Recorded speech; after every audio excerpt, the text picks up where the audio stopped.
Hey there, Fighting Knights fans. I'm Olivia Carter, the Assistant Sports Information Director here at Lynn University, and I'm joined today by Jasmine Campos of the softball team.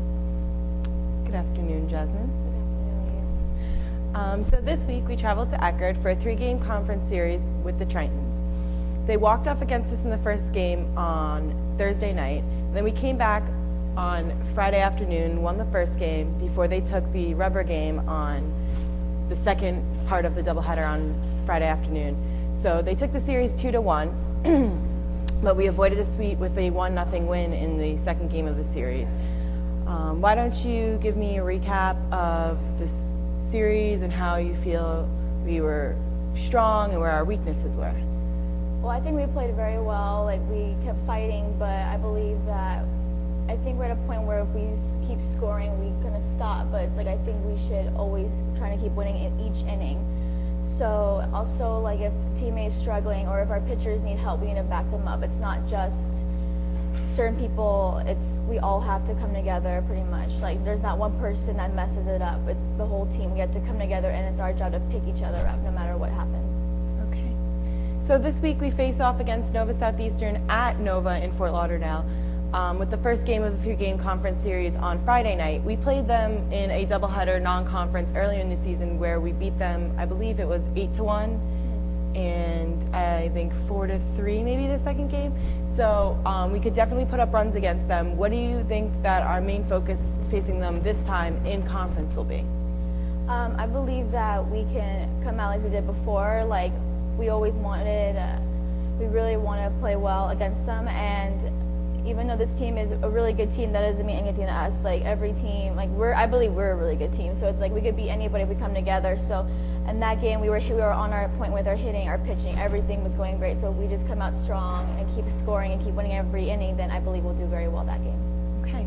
So this weekend, you batted .273, scored 3 runs for the Fighting Knights with a double and 1 RBI, and a very impressive weekend in the field with a pretty great diving save in the first game. How do you plan to continue your success at the plate, in the field, and help carry your team? Just to continue what I'm doing. Like, every day we hit, every day we field, and coaches make it more harder at practice where it comes to us diving at practice. So I believe just if I continue with what the coaches are doing with their practices, I'll continue to do it very well. Okay. Well, the Fighting Knights traveled to Fort Lauderdale on Friday night for the first game of their 3-game set with Nova Southeastern. Fans could log on to www.lynnfightingknights.com to follow the game. Don't forget to like us on Facebook and follow at LU Knights for in-game updates on Twitter and Instagram. Thanks, Jasmine. Thank you. Joining us now from the baseball team is reliever Kyle Butcher.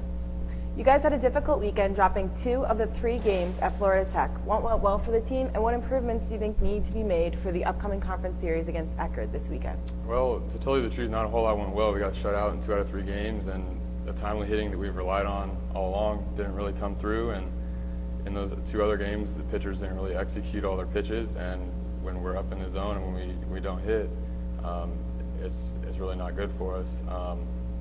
But however, in the second game, Jed Vandernold pitched really well down in the zone, executed his pitches, and we won the game. So we look to build on the momentum when he's on the mound. Now, Kyle, you guys battled cross-city rival on Tuesday when we traveled to Florida Atlantic. This is always a fun game against the Owls. Talk about how you feel about the matchup against the NCAA Division I opponent. Yeah, we're definitely excited to play the crosstown rivals. For me, this is the only Division I team we're ever going to play, so there's some added motivation in that to beat them. And we're looking forward to going out there and showing them what we got and beating them.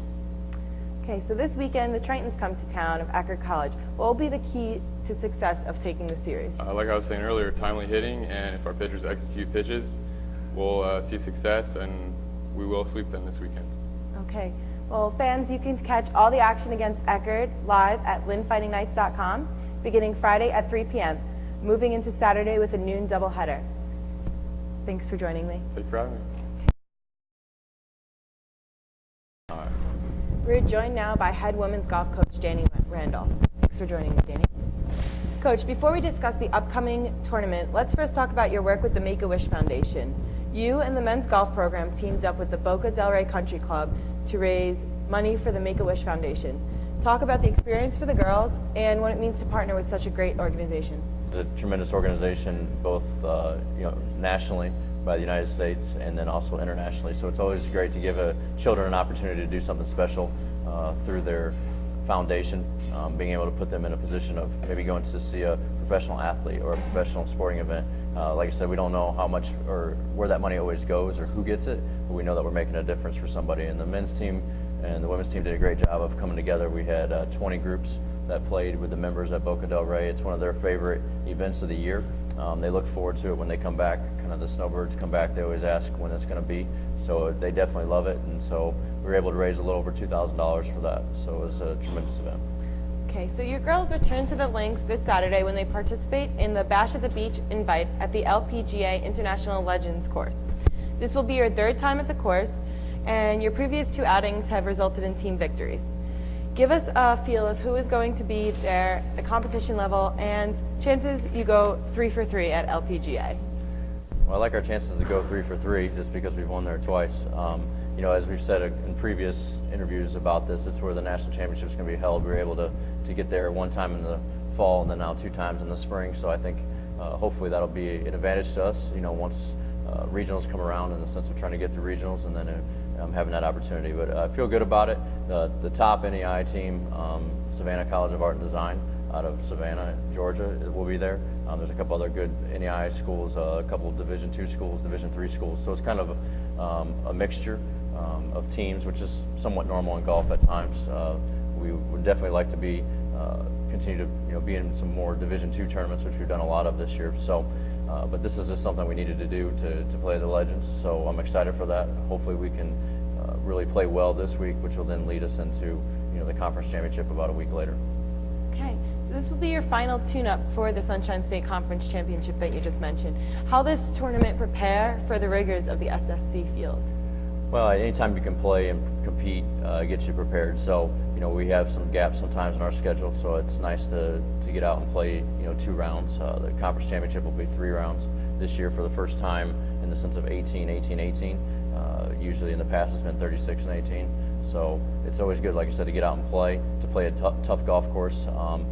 The conference championship course and LPGA are maybe a little similar, not necessarily exactly the same, but it has some aspects that'll be good for us.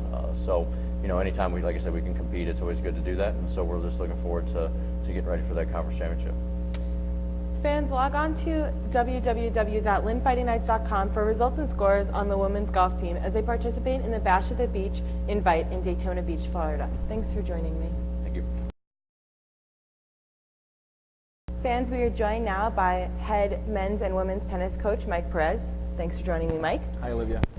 So this week, the women's tennis team had only one match against Florida Tech, came out victorious. And then today we play Barry University, who is ranked number 2 in the nation. They're undefeated. They beat Armstrong Atlantic, who's the number 1 team in the country. Give me a little recap about the match of Florida Tech and tell me how you hope that success from Florida Tech will carry into this game today against Barry. Our match against Florida Tech, again, Florida Tech, we've never lost to them, but they're always a tough match, no matter where we play, home or away. We have 2 out of our 6 starters out for extended periods of time. They've been out for almost a week now. So the reserve players had to step up and play, and they did a great job. So we came away with a win there, even though we lost at number 1. That was a tough situation, but nevertheless, we came through and got a win. Okay. So, as I mentioned, Barry is a very strong squad. They are our biggest rivals in our region, in our conference. Right. And with them being undefeated, we're 8th, they're 2. What's today mean to us? Well, that we have nothing to lose. I mean, I think that's why we make the schedule that we do. I mean, I think if you looked at our last 5 matches, 6 matches, we're playing teams all ranked in the top 5 kind of in whatever division they're in, either NEIA, Division III, or Division II. So, that's our philosophy, is to play the best. Then you know where you stand. And so, we have nothing to lose. We have 2 players out again, as I mentioned earlier. So we're going to go out there and do our best. It's going to be a tough task. It's going to be a tough climb, but we're going to do what we can, and you never know. Okay. So then Thursday, we play Nova Southeastern in our final Sunshine State Conference match of the year at Nova in Fort Lauderdale. It's our final conference match. It's on the road.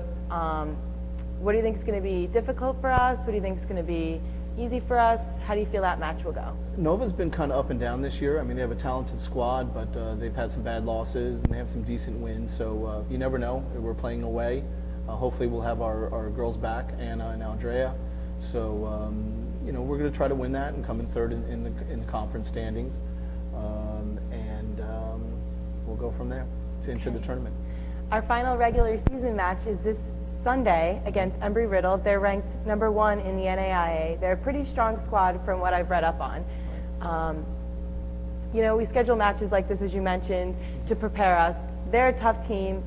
How do you feel like this is the way to go out on the regular season, prepare us for the conference tournament that's coming up? Right. We annually play Embry-Riddle home and home, year by year. So it's always a tough match. We've come out on top the majority of the time. But again, just as long as we stay away from continuing injuries, you know, Olivia, to be frank, we've had more injuries this year than we've had in the last 5 years combined. And so it happens. You know, you can't coach 23, 24 years or a 24th season and not have a season riddled with injuries. And it's happened to us, but you know, what are you going to do, cry about it or move forward? So we're trying to move forward. Okay. So let's turn our attention to the men's team now. Yep. They played Florida Tech on Friday as well, and that came out with a win, a big conference win. And then on Saturday, we played Barry, their men's program is also ranked #2 in the country and undefeated, beating Armstrong Atlantic, who's #1. They're a strong squad. We went up 2-1 in doubles, and they went on to win the match. Give me a recap of the match. Tell me, you know, what our strengths were, what our weaknesses were. Again, it's a difficult task without your All-American, your #1. Willie Wolfer's been out for numerous weeks at a time. So it's a challenge, but saying that, we went up 2-1 close, and that's all you needed to get to 5. So we think when Willie bounces back and is ready for the conference and is hopefully, knock on wood, healthy, that we got a chance. I mean, you know, we've only lost to teams that are ranked ahead of us. We have one bad loss to Oklahoma Christian, and we try to forget that one. But, you know, we feel like we're the third or fourth best team in the country. And we just have to get over that hump, and Armstrong and Barry is in our way. Okay. So our final regular season match for men's tennis is this Sunday at Embry-Riddle. They have a strong men's program as well. What are you going to do during this week to prepare for that final match and head into the conference tournament with heads held high? I think we have to take the positives that we got from that match at Barry, and particularly in doubles, and play a little bit more within ourselves. You know, I think we tried to do too much when we went to the singles play. Barry put a lot of balls in play. We went for a lot of shots that were not necessary. And so I think we have to learn and mature a little bit in the singles court. And if we do that and people beat us, that's okay, but we don't want to beat ourselves. Yep. Okay. All right.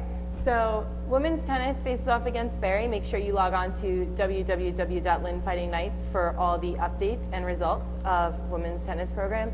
And make sure you log on to lynnfightingknights.com later in the week to find out the results for the men's tennis match against Embry-Riddle. Thanks for joining me, Mike. Thanks, Olivia.